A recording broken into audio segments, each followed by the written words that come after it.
ఓకేనా? ఓకే. ఈ రాజమహేంద్రి గోదావరి నదీ తీరం అనగానే మన స్వతంత్ర సమరోద్యమానికి ఎంతో పెద్దపీట వేసిన ప్రాంతం, అనేక మంది స్వతంత్ర సమరయోధులు ఉన్న ప్రాంతం. ప్రత్యేకంగా స్వతంత్ర సమరయోధుల పార్కు భారతదేశం మొత్తం మీద మన రాజమండ్రిలోనే ఉండడం జరిగింది. అనేక మంది స్వతంత్ర సమరయోధులు ఇక్కడి నుంచి స్వతంత్ర సమరోద్యమంలో పాల్గొని జాతీయంగా అంతర్జాతీయంగా కూడా పేరు ప్రఖ్యాతులు పొందిన సందర్భం ఈ రాజమండ్రి నుంచే ఉంది. అందుకని ప్రత్యేకంగా ఈ స్వతంత్ర సమరయోధుల పార్కులో ఏనాటి నుంచో జెండా ఆవిష్కరణ చేయడం అనేది ఒక ఆనవాయితీగా జరుగుతూ వస్తోంది. ఇది ఒక పవిత్రమైన దినంగా కూడా ఈ యొక్క ఏదైతే ఈ పార్కు నెలకొల్పిన ఆంధ్ర కేసరి యోధన సమితి ఉందో ఆ సమితి దీన్ని భావిస్తుంది.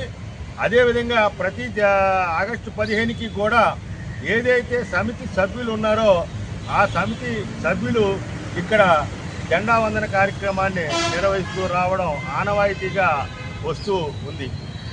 క్రీస్తుశేషులు వైఎస్ నరసింహారావు గారు ఏర్పాటు చేసిన ఈ యొక్క పార్కు ఆయన యొక్క కృషి వల్ల ఇక్కడ మనకి ఒక స్వతంత్ర సమరయోధుల పార్క్ అనేది ఏర్పడడం జరిగింది.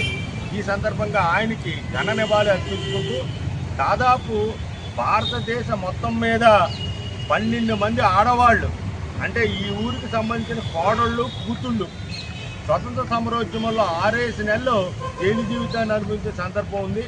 వారికి గుర్తుగా వాళ్ళ మహిళామణులు అందరి చేత కూడా మేము ఇక్కడ పార్కులో విగ్రహాలను నెలకొల్పడం జరిగింది.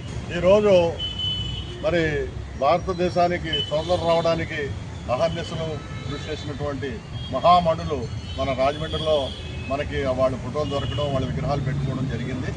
మరి మహా ఉద్యమంలో పాల్గొన్నటువంటి మహిళలకు నివాళులు అర్పిస్తూ అలాగే మనం 80వ మనం స్వతంత్ర దినోత్సవం జరుపుకుంటున్నాం. 79 తోటి 80 సంవత్సరాలు మనం ఎంటర్ అయ్యాం కాబట్టి 80వ స్వాతంత్ర దినోత్సవం ఈ రోజుని స్వతంత్ర దినోత్సవం జరుపుకోవడం చాలా ఆనందంగా ఉంది.